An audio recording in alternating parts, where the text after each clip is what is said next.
Hello friends, welcome back to my Stella's kitchen channel. So ನಾನಿವತ್ತು chicken biryani ಮಾಡ್ತಾಯಿದ್ದೀನಿ. So chicken ಬಿರಿಯಾನಿಗೆ ನಾನು chicken biryani ಪಾತ್ರೆಯನ್ನು ಸ್ಟವಲ್ಲಿ ಇಟ್ಟಿದ್ದೀನಿ. ಅದು ಹೀಟ್ ಆದ ನಂತರ ನಾನಿಲ್ಲಿ 10 ಟೇಬಲ್ ಸ್ಪೂನಷ್ಟು ಆಯಿಲ್ ಹಾಕ್ತಾಯಿದ್ದೀನಿ, ಕುಕ್ಕಿಂಗ್ ಆಯಿಲ್. ಸೊ ನಿಮಗೆ ಎಷ್ಟು ಬೇಕೋ ಅಷ್ಟು ಎಣ್ಣೆ ಯೂಸ್ ಮಾಡ್ಕೊಂಡು, ನಾನಿಲ್ಲಿ ಡಾಲ್ಡಾ ಯೂಸ್ ಮಾಡೋದಿಲ್ಲ, ನಿಮಗೆ ಬೇಕಾದ್ರೆ ನೀವು ಯೂಸ್ ಮಾಡ್ಕೊಳ್ಳಿ. ಸೊ ಇಲ್ಲಿ ನಾನು ಬೇ ಲೀಫು, ಪಟ್ಟೆ, ಲವಂಗ ಎಲ್ಲ ಹಾಕಿದ್ದೀನಿ, ಮತ್ತು ಏಲಕ್ಕಿ ಹಾಕ್ಕೊಂಡಿದ್ದೀನಿ. ಸೊ ಮತ್ತು ಇಲ್ಲಿ ಬಂದ್ಬಿಟ್ಟು ನಾನು 10 ಹಸಿಮೆಣ್ಸಿಕಾಯಿ ತೊಗೊಂಡಿದ್ದೀನಿ. 10 ಹಸಿಮೆಣ್ಸಿಕಾಯಿ ತೊಗೊಂಡು ಮಧ್ಯದಲ್ಲಿ ಕಟ್ ಮಾಡಿ ಅದನ್ನು ಹಾಕ್ತಾಯಿದ್ದೀನಿ. ಮತ್ತು ಇಲ್ಲಿ ನಾನು ಈರುಳ್ಳಿ ಬಂದ್ಬಿಟ್ಟು ಮೀಡಿಯಮ್ ಸೈಜ್ 6 ತೊಗೊಂಡಿದ್ದೀನಿ. ಸೊ ಅದನ್ನು ಕಟ್ ಮಾಡಿ ಸಣ್ಣ ಸಣ್ಣದಾಗಿ ಉದ್ದು ಕಟ್ ಮಾಡಿಬಿಟ್ಟು ನಾನು ಅದರಲ್ಲಿ ಹಾಕಿದ್ದೀನಿ. ಸೊ ಚೆನ್ನಾಗಿ ಫ್ರೈ ಮಾಡ್ಕೊಳ್ಳಿ. ನಿಮ್ಗೆ ಯಾವ ಶೇಪಲ್ಲಿ ಬೇಕೋ ಈರುಳ್ಳಿ ಆ ಶೇಪಲ್ಲಿ, ಚಿಕ್ಕದು ಬೇಕಂದ್ರೆ ಚಿಕ್ಕದು ಮಾಡ್ಕೊಳ್ಳಿ, ಇಲ್ಲ ಉದ್ದುದ್ದಕ್ಕೆ ಸಣ್ಣಗೆ ಬೇಕಂದ್ರೆ ನೀವು ಮಾಡ್ಕೊಳ್ಳಿ. ಸೊ ಇದು ಚೆನ್ನಾಗಿ ಫ್ರೈ ಆಗ್ತೈತೆ. ಆ ಸ್ಮೆಲ್ ಘಮ ಘಮ ಅಂತ ಬರ್ತಿದೆ, ರಾ ಸ್ಮೆಲ್ಲು. ನನಗೆ ಯಾಕೋ ಈರುಳ್ಳಿ ಸ್ಮೆಲ್ ಅಂದರೆ ತುಂಬ ಇಷ್ಟ. ಅದ್ರ ಜೊತೆ ಇದು ಗರಂ ಮಸಾಲ ಬೇರೆ ಐತೆ, ಅದಾದಮೇಲೆ ಶುಂಠಿ ಬೆಳ್ಳುಳ್ಳಿ ಪೇಸ್ಟ್ ಹಾಕಿದ್ರೆ ಅದೊಂಚೂರು ಇಷ್ಟ. ಸೊ ಇದು 2-3 ಒಟ್ಟಿಗೆ ಸೇರಿ ರಾ ಸ್ಮೆಲ್ ಬರ್ತಾ ಇದ್ದಾಗ ಘಮ ಘಮ ಘಮ ಅಂತ ಬರುತ್ತೆ ವಾಸನೆ.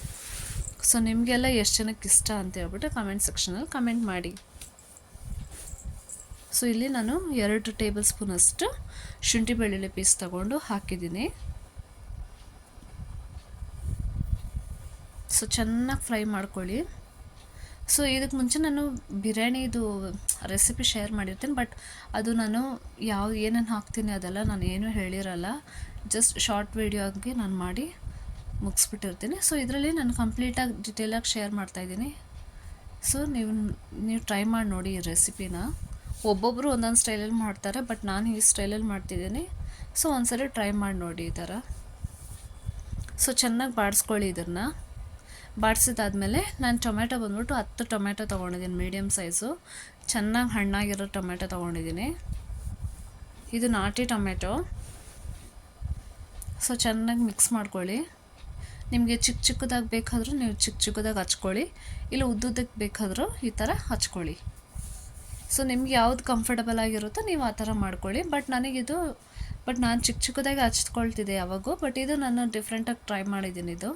ಸೊ ಈ ಥರ ಮಾಡಿ ನೋಡೋಣ ಅಂತ ಹೇಳ್ಬಿಟ್ಟು. ಸೊ ಈ ಥರ ಚೆನ್ನಾಗಿ ಬರ್ತಿದೆ, ಮತ್ತು ಚೆನ್ನಾಗಿ ಕೊದಿಬೇಕು ಅದು, ಮತ್ತು ಬೆಂದಿರಬೇಕು.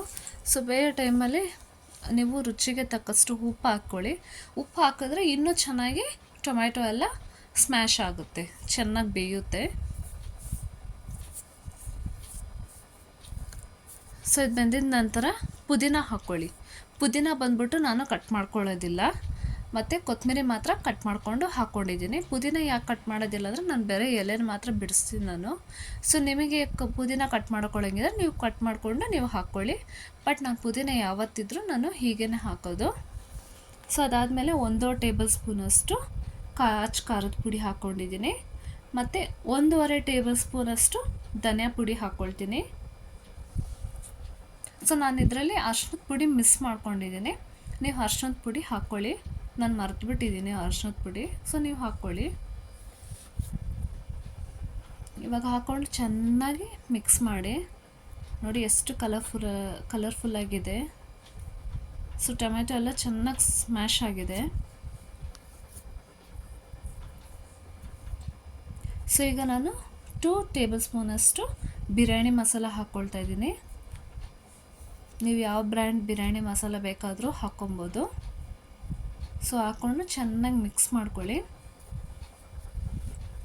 ಮತ್ತು ಚಿಕನ್ನ ತೊಳೆದು ಇಟ್ಕೊಂಡಿದ್ದೀನಿ, ಚಿಕನ್ ಒಂದು ಸ್ವಲ್ಪ ಹಾಕ್ಕೊಳ್ತೀನಿ. ನಾನು ಚಿಕನ್ನು ಜಾಸ್ತಿ ಬಿರಿಯಾನಿಗೆ ಯೂಸ್ ಮಾಡೋದಿಲ್ಲ, ಯಾಕಂದರೆ ನಮ್ಮ ಮನೇಲಿ ಯಾರೂ ಅಷ್ಟಾಗಿ ಬಿರಿಯಾನಿ ಇದು ಪೀಸ್ ಇಷ್ಟಪಡೋದಿಲ್ಲ.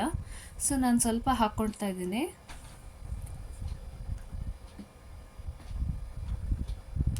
ಸೊ ಹಾಕ್ಕೊಂಡು ಚೆನ್ನಾಗಿ ಮಿಕ್ಸ್ ಮಾಡ್ಕೊಳ್ಳಿ. ಸೊ ನಾನು ಇದಕ್ಕೆ ಬಂದ್ಬಿಟ್ಟು ಮೊಸರು ಹಾಕ್ಕೊಳ್ತಿದ್ದೀನಿ. ಮೊಸರು ಬಂದ್ಬಿಟ್ಟು ಒಂದು ಚಿಕ್ಕ ಕಪ್ಪಷ್ಟು ಹಾಕ್ಕೊಂಡಿದ್ದೀನಿ.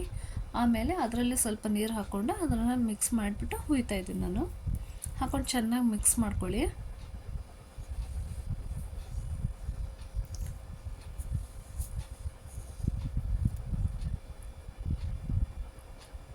ಸೊ ಈಗ ನಾನು ಹಾಫ್ ಸೈಜ್ಡ್ ಲೆಮನ್ ತಗೊಂಡು ಕಿವುಚ್ಕೊಳ್ತಿದ್ದೀನಿ ಲೆಮನ್ನ. ಸೊ ಚೆನ್ನಾಗಿ ಆ ಲೆಮನ್ ಜ್ಯೂಸೆಲ್ಲ ಹಿಂಡಬೇಕು. ಆ ಪ್ರೆಸರ್ ಲೆಮನ್ ಪ್ರೆಸರ್ ಇರುತ್ತೆ, ಅದರಲ್ಲಿ ಏನು ಅಷ್ಟಾಗಿ ಇದು ಬರೋದಿಲ್ಲ. ಸೊ ನನಗೆ ಕಂಫರ್ಟಬಲ್ ಅಂದರೆ ಹ್ಯಾಂಡಲ್ಲಿ ಸ್ಕ್ವೀಸ್ ಮಾಡಿದ್ರೆ ನಾನು ಕಂಫರ್ಟಬಲ್.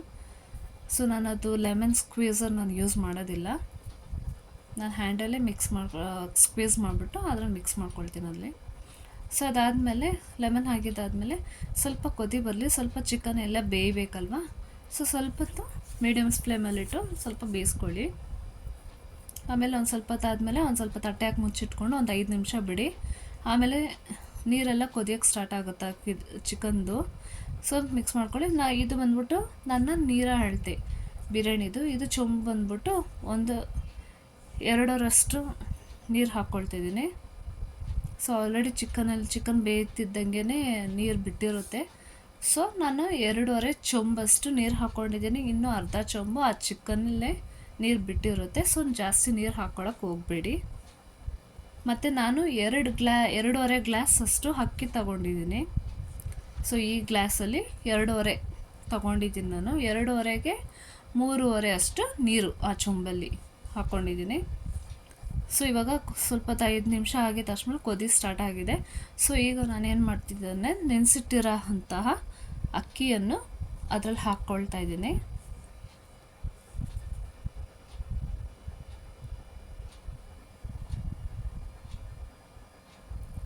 ಸೊ ಚೆನ್ನಾಗಿ ಮಿಕ್ಸ್ ಮಾಡ್ಕೊಳ್ಳಿ. ನಾನಿಲ್ಲಿ ಬಾಸ್ಮತಿ ರೈಸ್ ಯೂಸ್ ಮಾಡಲಿಲ್ಲ, ನಾರ್ಮಲ್ ಬುಲೆಟ್ ರೈಸ್ ಯೂಸ್ ಮಾಡಿದ್ದೀನಿ. ನಿಮಗೆ ಬೇಕಂದರೆ ನೀವು ಒಂದು ಸ್ವಲ್ಪ ಬಾಸ್ಮತಿ ರೈಸ್ನ ಆ್ಯಡ್ ಮಾಡ್ಕೊಳ್ಳಿ. ಸೊ ಇವಾಗ ಕುದ್ದಿದ ತಕ್ಷಣ ಇವಾಗ ಅಕ್ಕಿ ಹಾಕಿದ ತಕ್ಷಣ ಮುಚ್ಚಿಟ್ಬಿಡಿ. ಸೊ ಇವಾಗ ನೋಡಿರಿ ಕುದೀತಿದೆ, ಮತ್ತೆ ಮಿಕ್ಸ್ ಮಾಡ್ಕೊಳ್ಳಿ. ಒಂದು 5-6 ನಿಮಿಷಕ್ಕೆಲ್ಲ ಅವಾಗ ಮಿಕ್ಸ್ ಮಾಡ್ತಾನೆ ಇರಬೇಕು, ಇಲ್ಲ ಅಂದರೆ ತಳ ಹಿಡಿಯುತ್ತೆ. ಸೊ ನೋಡಿ ಮತ್ತೆ ಮುಚ್ಚಿಡಿ, ಮತ್ತು ದಮ್ಮಲ್ಲಿ ಇಟ್ಬಿಟ್ಟು ಸಿಮ್ಮಲ್ಲಿ ಇಟ್ಬಿಡಿ. ಸೊ ಒಂದು 10 ನಿಮಿಷ ಆದಮೇಲೆ ಓಪನ್ ಮಾಡಿ ನೋಡಿದ್ರೆ ಈ ಥರ ಇರುತ್ತೆ. ಸೊ ಮಿಕ್ಸ್ ಮಾಡ್ಕೊಳ್ಳಿ, ತಳ ಕೆಳಗಡೆಯಿಂದ ಎತ್ತಿ ಮಿಕ್ಸ್ ಮಾಡ್ಕೊಳ್ಳಿ. ಒಂದೊಂದು ಕಡೆ ಕೆಳಗಡೆ ಬಂದ್ಬಿಟ್ಟು ಮಸಾಲೆ ಅಷ್ಟಾಗಿ ಹಿಡ್ದಿರಲ್ಲ ಒಂದೊಂದು ಸರಿ. ಸೊ ಎಲ್ಲ ತಳದಿಂದ ಹಿಡಿದು ಚೆನ್ನಾಗಿ ಮಿಕ್ಸ್ ಮಾಡ್ಕೊಳ್ಳಿ. ಸೊ ಇವಾಗ ಬಿಸಿ ಇರೋದಕ್ಕೆ ಉದುರೋದಿಲ್ಲ ಅಕ್ಕಿ ಕಾಳುಗಳು. ಸೊ ಇವಾಗ ಅದು ಸ್ವಲ್ಪ ಆರಿದ ತಕ್ಷಣ ಅಕ್ಕಿ ಬಂದ್ಬಿಟ್ಟು ಬಿಡುಬಿಡುವಾಗಿರುತ್ತೆ ನೋಡಿರಿ. ಅದು ಬಿಸಿ ಇರೋದಕ್ಕೆ ಅದು ಬಿಡ್ತಿಲ್ಲ, ಬಟ್ ಕರೆಕ್ಟಾಗಿ ಪರ್ಫೆಕ್ಟಾಗಿದೆ. ಸೊ ಈಗ ಬಿರಿಯಾನಿ ರೆಡಿಯಾಗಿದೆ ನನ್ನ ಸ್ಟೈಲಲ್ಲಿ. ಸೊ ನೀವು ಇದೇ ಥರ ಟ್ರೈ ಮಾಡಿ ಬಿರಿಯಾನಿ ರೆಸಿಪಿನ, ಸೂಪರಾಗಿರುತ್ತೆ. ಸೊ ಬಿರಿಯಾನಿ ಜೊತೆ ರೈತ ಹಾಕ್ಕೊಂಡು ತಿಂದರೆ ಸೂಪರ್.